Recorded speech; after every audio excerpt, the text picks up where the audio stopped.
Ceci est un livre audio autogénéré par Google. Cahier de linguistique.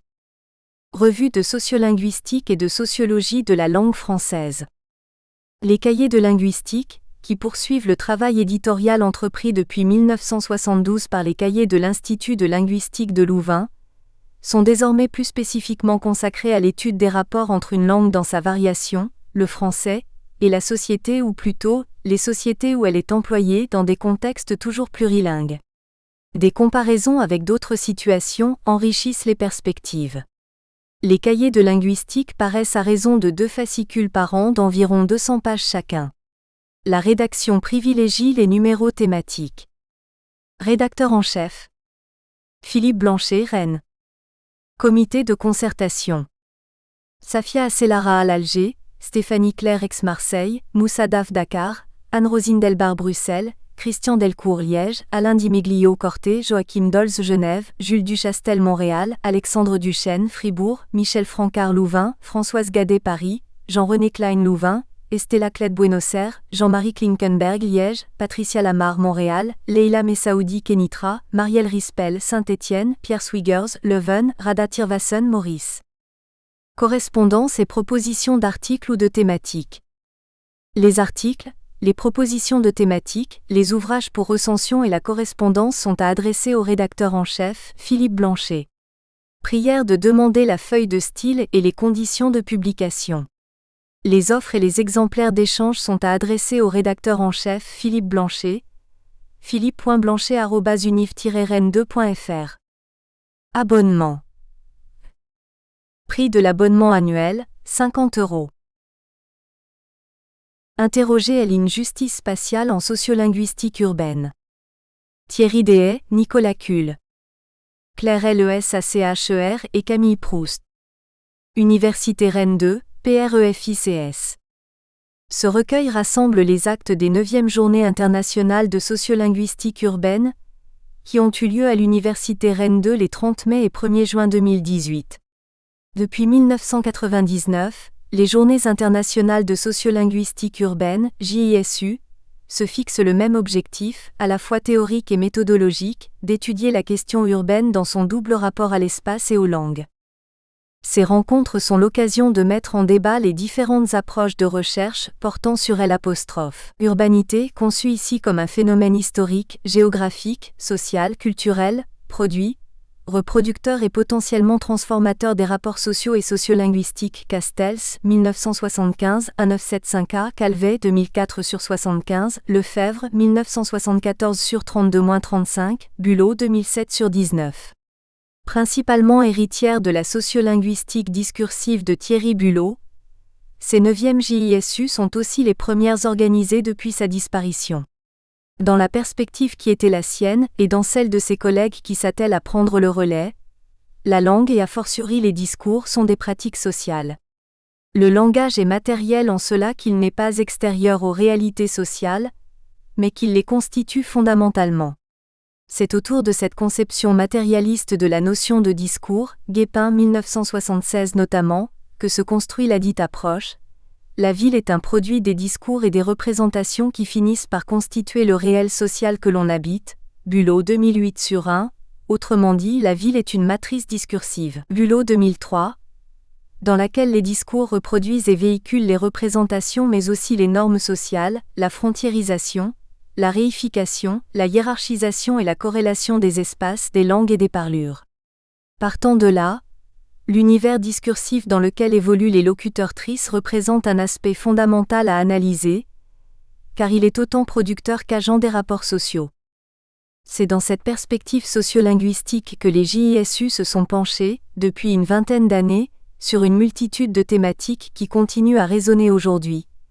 Les identités urbaines, les représentations de la variation langagière et ses effets corrélés aux espaces de ville, la complexité des rapports entre frontières et territoires, la prégnance des signalétiques langagières et linguistiques pour comprendre l'émergence discursive des espaces de ville, l'appropriation tendue de l'espace public, les processus de ségrégation, de stigmatisation, de hiérarchisation des parlures et des espaces, ou encore les enjeux théoriques et méthodologiques de l'intervention sociolinguistique posée dans une perspective de développement durable urbain.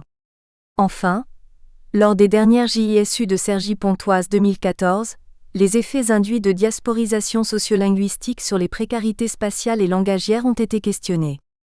La 9e session des JISU, dont il s'agit de rendre compte ici, ambitionnait quant à elle, à partir des dernières réflexions de Thierry Bulot et de son entourage, de poursuivre ces questionnements sociolinguistiques et interdisciplinaires à l'aune du spatial turn, en assumant l'héritage intellectuel d'Henri Lefebvre, Coste 2010, et ses implications tant scientifiques, méthodologiques que politiques.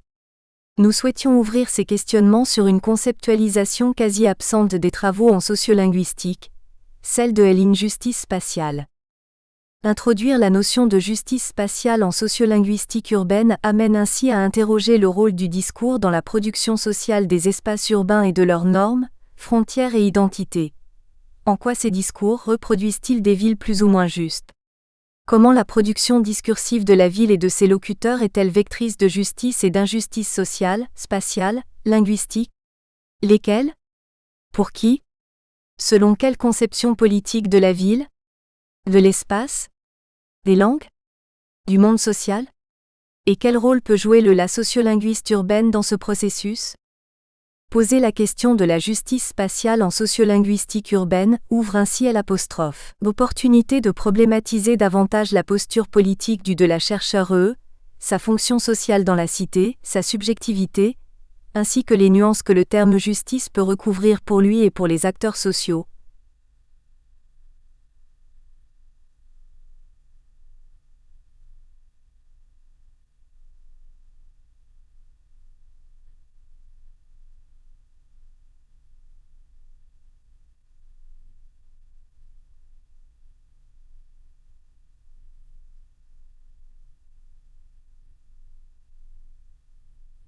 Résident ES, décideur ES, possédant ES, usager RS, etc.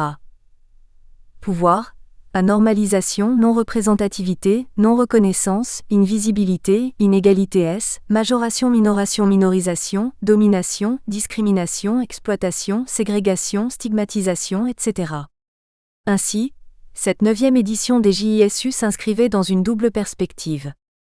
D'une part, elle représentait l'occasion de problématiser la justice spatiale en sociolinguistique urbaine, en considérant la chercheur comme acteur potentiel du mouvement social, Bulot 2008 sur 2.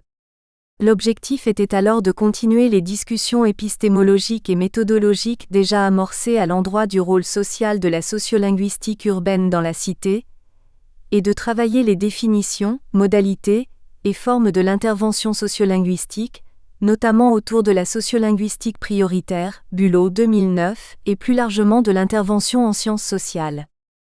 D'autre part, et dans le même mouvement, il s'agissait d'élargir les réflexions précédemment engagées sur les tensions à l'œuvre entre langue et espace à d'autres rapports de pouvoir qui sont fondamentalement intriqués au premier, les rapports sociaux de race, de nationalité, de sexe, de classe, d'âge, etc.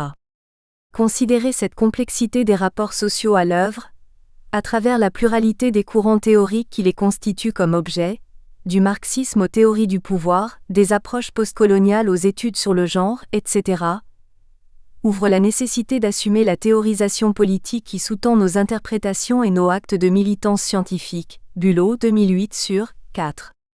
Effectivement, pour Thierry Bulot, la sociolinguiste a non seulement à concevoir une théorie linguistique, où la langue est un fait éminemment social, et à adhérer ou développer une théorie sociale, car analyser des situations sociolinguistiques sans projeter ces analyses sur le lien social n'a guère de sens, mais encore une théorie politique, car derrière le projet scientifique et social, il y a un modèle de société.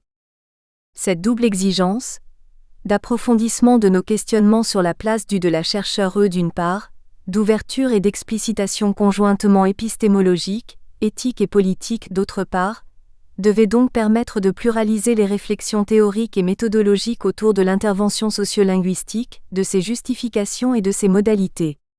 Elle devait également nous donner l'opportunité d'élargir et d'enrichir les réflexions sur les processus de domination, de discrimination, de minoration-majoration, etc., liés aux langues et aux espaces, de même que l'analyse des dynamiques langagières qui tendent à entretenir et ou à faire bouger les lignes de tension.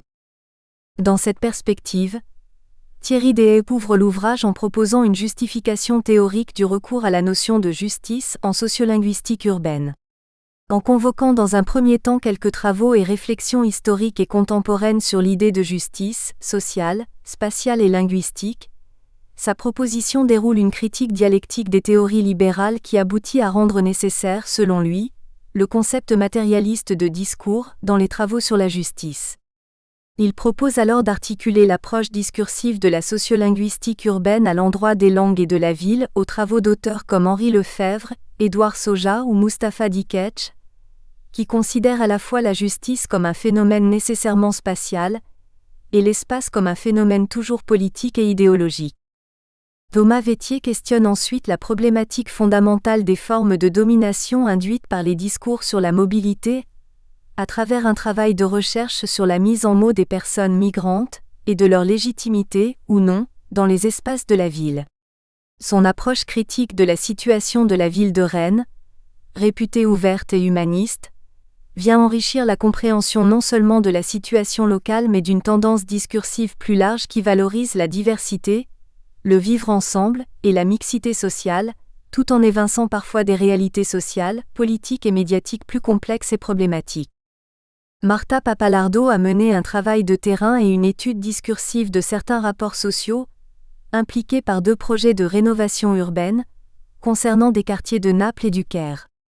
Son texte interroge en particulier les discours très stratégiques de planificateurs urbains, qui viennent construire une narration relevant d'un travail hégémonique singulier. En s'appuyant notamment sur l'approche marxienne d'Antonio Gramsci et ses continuations postcoloniales chez Édouard Saïd ou Ranarit Goua et Gayatri Spivak, elle montre de façon particulièrement convaincante comment ces derniers discours semblent relever d'un orientalisme métropolitain, comment ils participent de la construction d'une condition subalterne dans l'ère néolibérale, et pourquoi il est urgent de questionner et accompagner les pratiques réelles des dits subalternes, qui dans ces configurations discursives semblent vouées à disparaître. Nicolas Kuhl propose, à partir d'une enquête de terrain sur la ville de Rennes, de questionner le droit à la production de l'espace urbain dans un quartier prioritaire.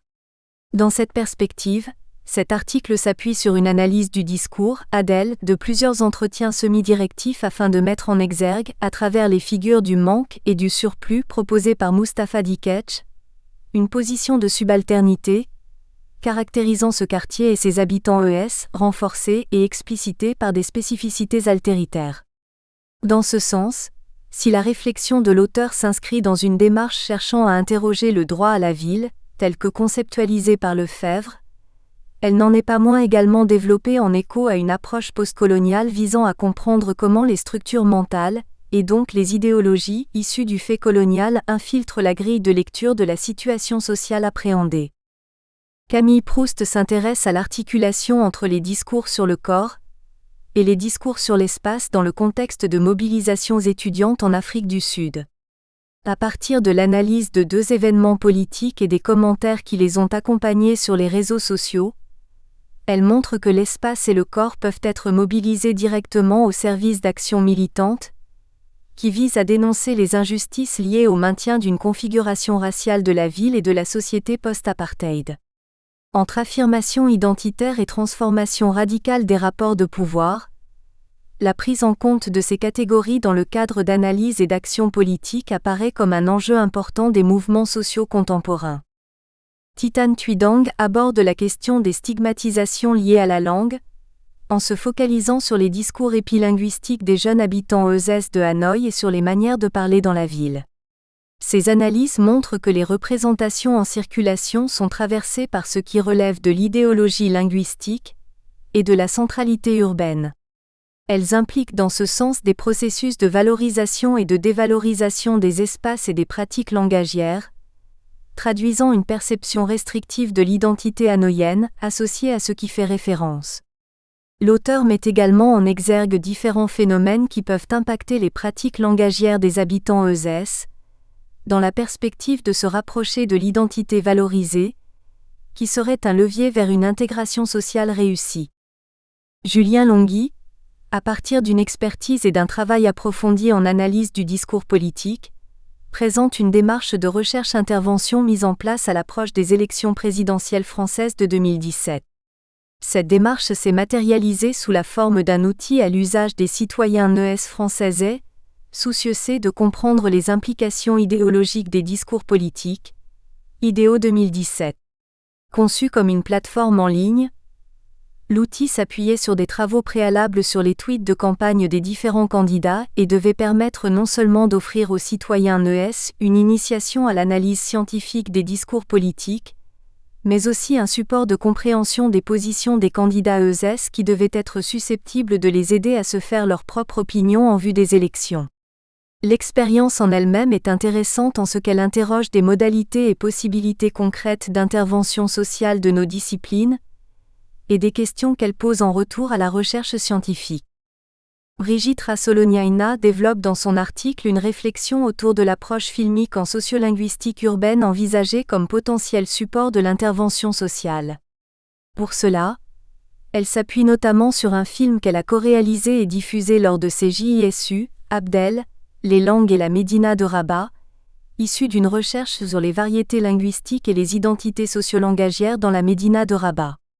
À travers la triangulation filmeur-filmé-spectateur, l'auteur met ainsi en avant l'importance de la prise en compte de la rencontre dialogique inhérente à toute recherche et a fortiori de la recherche filmique.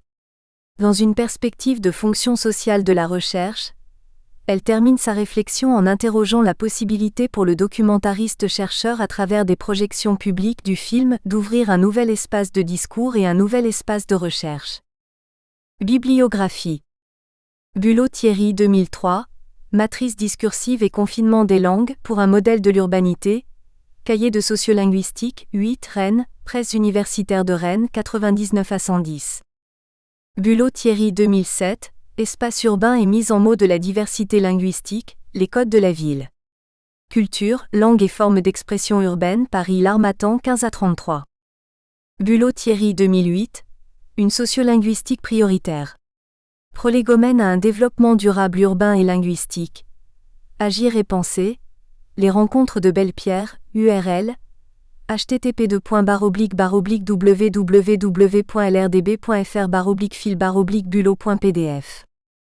Bulot Thierry 2009, Pour une gestion durable des rapports entre le local et le global, intervention et sociolinguistique urbaine, in Sabine Klager, Britta Törl, _ds, Sprache, Identität-Gesellschaft. Stuttgart Ibidem 63-72. Calvé-Louis-Jean 2011, Les voix de la ville. Introduction à la sociolinguistique urbaine, Paris, Payot et Rivage, 1994. Castells-Manuel, 1975, La question urbaine, Paris Maspero. Castells-Manuel, 1975A, Lutte urbaine, Paris Maspero. Coste-Laurence 2010, Le droit à la ville de Henri Lefebvre, quel héritage politique et scientifique. Espace et société, un 2010e, 177 à 191. URL www.revue-et-sociétés-2010-1-page-177.htm. Dikech Mustafa 2009, Space, Politics and Injustice, l'espace, le politique et l'injustice, justice spatiale justice, 1 URL www.jssj.org/article/l'espace-le-politique-et-l'injustice-. Gramsci Antonio, 2012, Guerre de mouvement et guerre de position, texte choisi et présenté par Razmig Kecheyan, Paris, La Fabrique. Guépin Louis 1976, Type de discours ou fonctionnement discursif. Langage dit 41e, 3 à 1. GUH Aranarit, SPIVAK Gayatri Chakravorty Dir, 2002, Selected Subaltern Studies, New York, Oxford University Press. Guillaumin Colette, 1992, Sexe, race et pratique du pouvoir, l'idée de nature, Paris, côté femme. Kergoat Daniel, 2009, Dynamique et consubstantialité des rapports sociaux, Inelza Dorlin, Sexe, race, classe, pour une épistémologie de la domination, Paris, Presse universitaire de France, 111 à 125. Lefebvre-Henri 2009, Le droit à la ville, Paris, Economica. 1968 Lefebvre-Henri, 1972, Espace et politique, Le droit à la ville 2, Paris, Economica. Lefebvre-Henri 1974, La production de l'espace, Paris, Economica. Saïd Édouard Wadi 2005, L'orientalisme. L'Orient créé par l'Occident, Paris Seuil. Soja Édouard 2000, Seeking Spatial Justice, Minneapolis, University of Minnesota Press. Justice sociale et sociolinguistique urbaine, problématiser la justice spatio-linguistique. Thierry Dehaye. Université Rennes 2, Université de Montréal. Introduction. Questionner la justice sociale pour intervenir. À l'instar des sciences sociales françaises en général, la sociolinguistique urbaine recourt très peu à la notion de justice sociale. Pourtant, l'enjeu est au cœur de notre discipline, qui s'inscrit notamment à cet égard en s'inspirant de la proposition de Tébulot 2009-69, dans une triple démarche de recherche, à la fois réflexive et plus encore subjective et assumée comme telle, 2. Interventionniste, et en particulier glottonomique, Guépin 1985, et 3. Collaborative à L'. En droit de la production des outils développés lors des recherches et de leur instrumentation par les partenaires, associations, institutions publiques, collectifs divers. De plus, et de façon corrélée, la sociolinguistique urbaine telle qu'on l'envisage ici se constitue dans une perspective de militance scientifique, Marcellesi 2003, 7-12, qui ancre systématiquement son projet scientifique dans la nécessité de projection politique.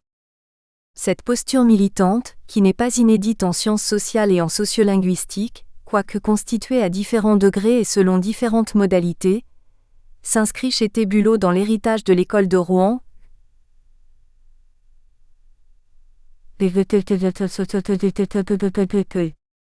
Le là sociolinguiste a non seulement à concevoir une théorie linguistique, où la langue est un fait éminemment social, et à adhérer ou développer une théorie sociale, car analyser des situations sociolinguistiques sans projeter ces analyses sur le lien social n'a guère de sens, mais encore une théorie politique, car derrière le projet scientifique et social, il y a un modèle de société.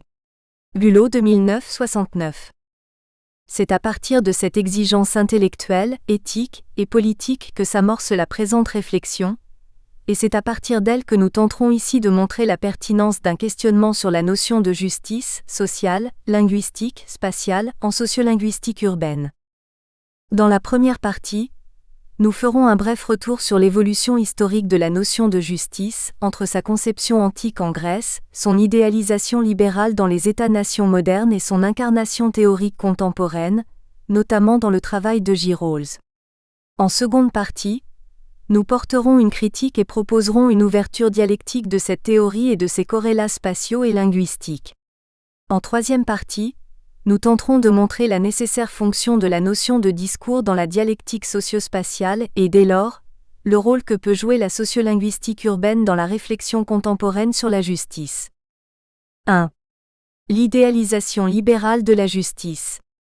Dans Seeking Spatial Justice, Soja 2010, afin de montrer la pertinence du lien qu'il fait entre espace et justice, Soja fait un retour général sur l'idée de justice dans l'histoire occidentale.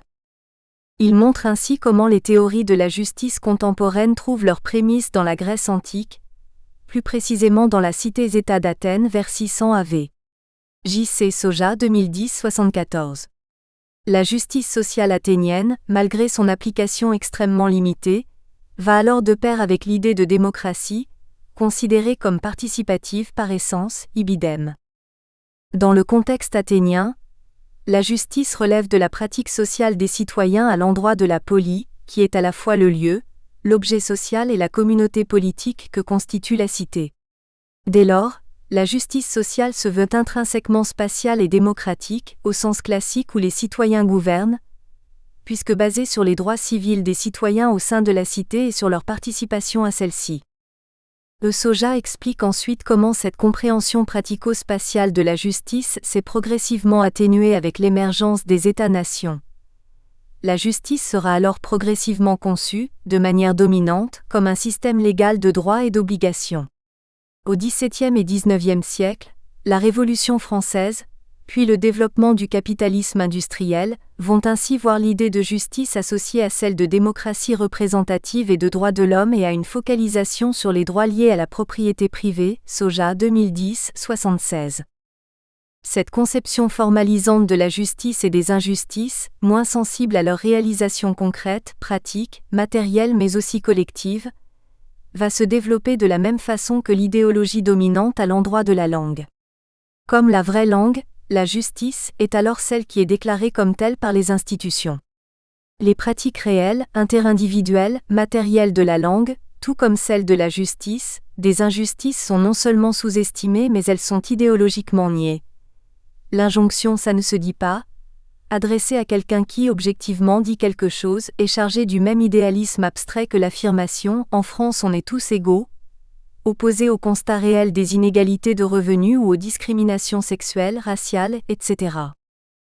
Ainsi, dans sa formulation légale, la justice institutionnelle, même bien intentionnée, peut voiler l'injustice réelle, voire la reconduire, tout comme les normes prescriptives et idéalisées de la langue, supposément la même pour toute ES, sont censées être synonymes dans la tradition française du moins d'égalité et de liberté. Nous espérons que vous avez apprécié cet aperçu. Pour continuer à écouter ce livre audio sur Google Play Livres, utilisez le lien dans la description de la vidéo.